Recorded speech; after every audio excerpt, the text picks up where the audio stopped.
Um homem de Derinkuyu, na província de Nevşehir, na Turquia, reformava seu porão com uma marreta quando quebrou uma parede e sentiu ar fresco vindo do outro lado. Quando o buraco ficou grande o bastante para passar, ele entrou e achou uma pequena caverna do tamanho de um cômodo. Ficou animado, pois isso facilitaria seu trabalho. Essa região da Turquia tem um sistema de cavernas, então ele achou que entrou por engano em uma. Porém, ao acender a lanterna, viu inscrições nas paredes. Romano, grego e línguas que ele não reconhecia. Aquela primeira pequena sala era só o começo. Vamos descobrir o porquê.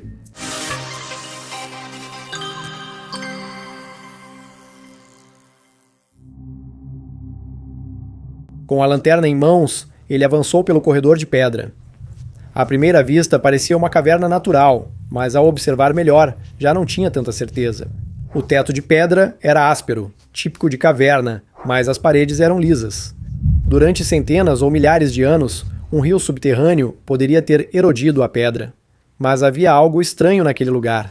Era como se ele pudesse sentir uma presença humana. O corredor seguia até se abrir em uma grande sala que comportava dezenas de pessoas. A partir daqui, ele achou um sistema de passagens, com pequenas salas e áreas de armazenamento, com fendas que pareciam prateleiras. E a cada esquina ele encontrava mais salas. Primeiro, achou que era um esconderijo, mas era grande demais para ter sido construído por alguém. Após algumas horas explorando, pensou ter chegado ao fim da estrutura. Mas depois de fazer uma curva acentuada, ele viu escadas esculpidas de verdade que desciam ainda mais para a escuridão. Se havia alguma dúvida antes, agora estava claro. Aquilo não era uma estrutura natural. Aquilo foi feito por pessoas, mas era grande demais para ele explorar sozinho.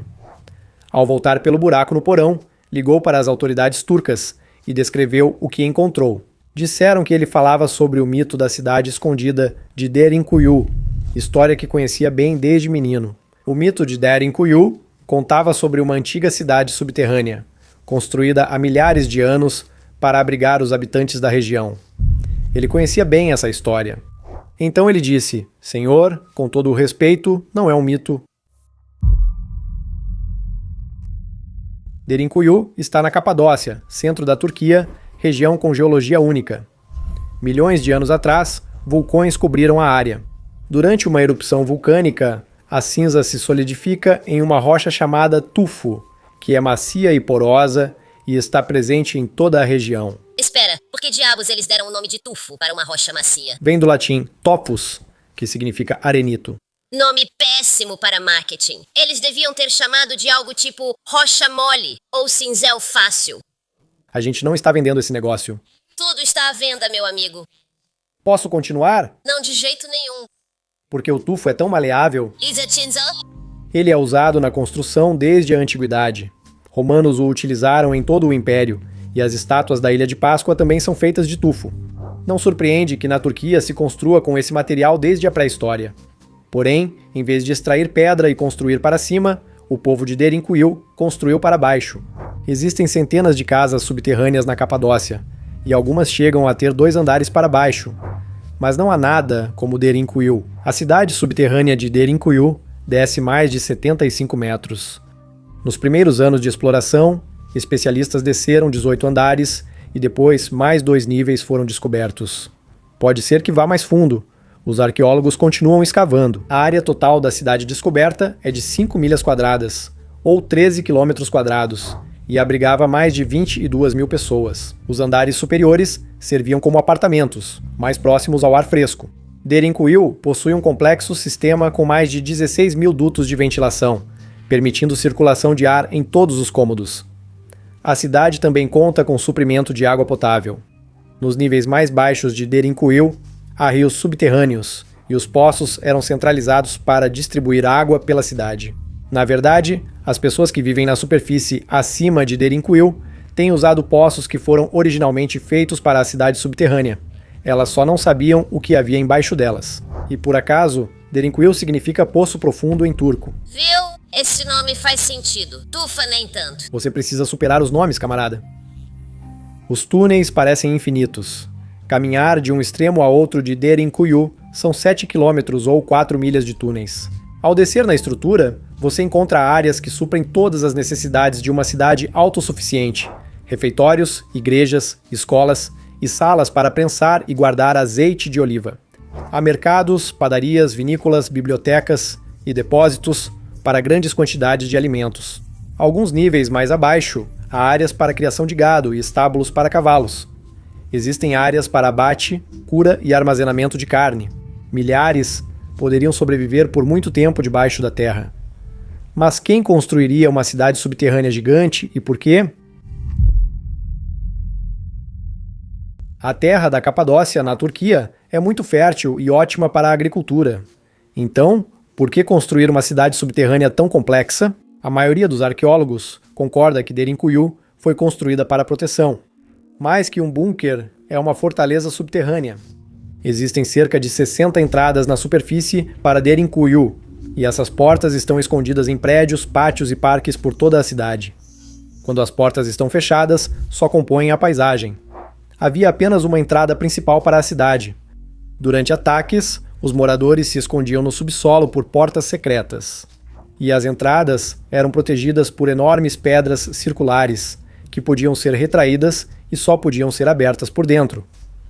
E essas portas pesavam cerca de 500 quilos, cada uma ou mais, e o portão principal era ainda mais pesado. Os túneis de acesso na superfície são tão estreitos que obrigam a entrar em fila única, e isso era intencional. Isso obrigava invasores a usar pontos de estrangulamento, facilitando a defesa da cidade.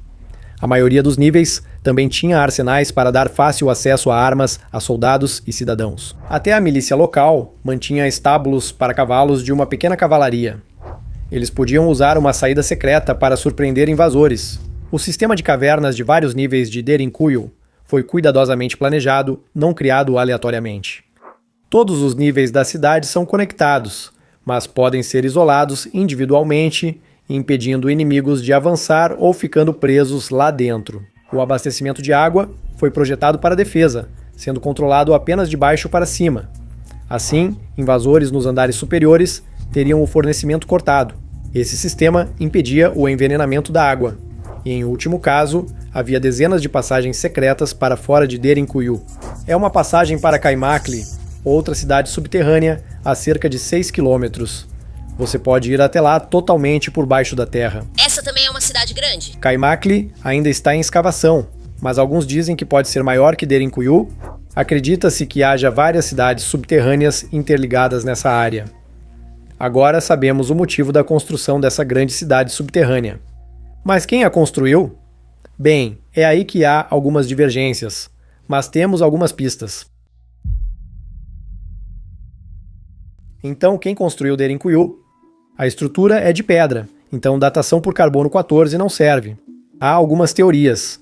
Alguns creem que os hititas iniciaram a construção há 3 ou 4 mil anos.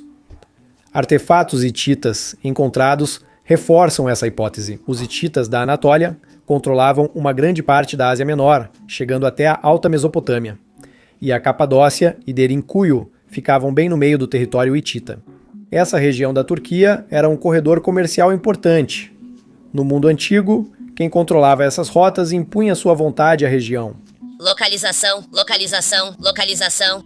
Isso mesmo. Este era uma região muito cobiçada. As cidades hititas sofriam ataques constantes de forças externas. Uma fortaleza subterrânea seria útil para proteger a terra e o povo, já que os hititas tinham inimigos por todos os lados. Eles estavam constantemente em guerra com os assírios, os trácios e, claro, os egípcios. E o povo que deu muito trabalho aos hititas, e pode até ter sido responsável por sua eventual queda, foram os frígios. Os frígios viviam no centro-oeste da Anatólia, na Antiguidade, e Ham, aparentados aos gregos. Todos conhecem a história do toque de Midas. O cara do escapamento? Não. Midas foi um rei frígio que, segundo a lenda, podia transformar qualquer coisa em ouro. Acredito que ele também criou o escapamento. Ele não inventou. Alguns creem que os frígios construíram, ou pelo menos expandiram e melhoraram a cidade de Derinkuyu. Os frígios eram engenheiros e arquitetos talentosos, responsáveis por grandes projetos de construção em seu território.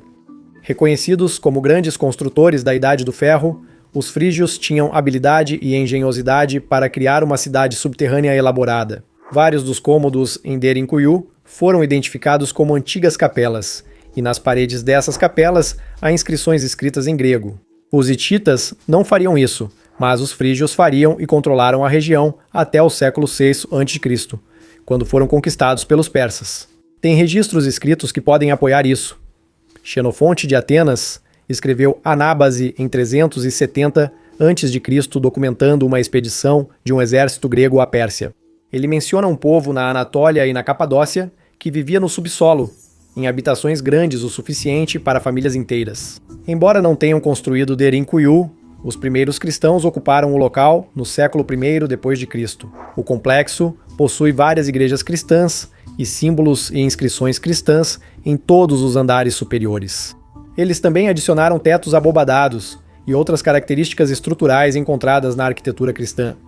Derinkuyu era onde os cristãos se escondiam dos soldados romanos e praticavam sua fé em segredo para evitar a perseguição do Império Romano. E durante as guerras árabe-bizantinas de 780 a 1180, os árabes muçulmanos usaram Derinkuyu. Eles também expandiram a estrutura e fizeram inscrições nas paredes. Não há consenso sobre quem construiu Derinkuyu, mas seu papel histórico é indiscutível. Foi um abrigo contra exércitos invasores, refúgio contra tribos saqueadoras e santuário para os fiéis que temiam a perseguição religiosa. Gosto de pensar que, se os primeiros construtores soubessem quantos milhares de pessoas usariam esta cidade para proteger sua fé e suas famílias, esses construtores ficariam orgulhosos. Derinkuyu é uma descoberta importante e espero que inspire outros a explorar. Há segredos não revelados em todo lugar ao nosso redor. Às vezes, as paredes que escondem a verdade são espessas, outras vezes finas como papel. Porém, por inovação, persistência ou sorte, podem ser rompidas. Nesse instante, o guarda-roupa vira portal para Nárnia, e a plataforma 9 3/4 leva a um mundo mágico. E alguns centímetros de pedra em um humilde porão turco revelam uma antiga cidade subterrânea. Eu te encorajo a derrubar essas paredes onde quer que você as encontre. Seja uma parede real, como nesta história, ou mental que te impede de viver aventuras, derrube-a. Você nunca sabe que mundo oculto pode descobrir. Obrigado por passar esse tempo comigo hoje. Sou Adjai, este é o Hacklefish e este foi o The Why Files. Se gostou ou aprendeu algo, curta, inscreva-se, comente e compartilhe. Isso ajuda muito o canal. Até a próxima. Se cuide, seja gentil e saiba que você é valorizado.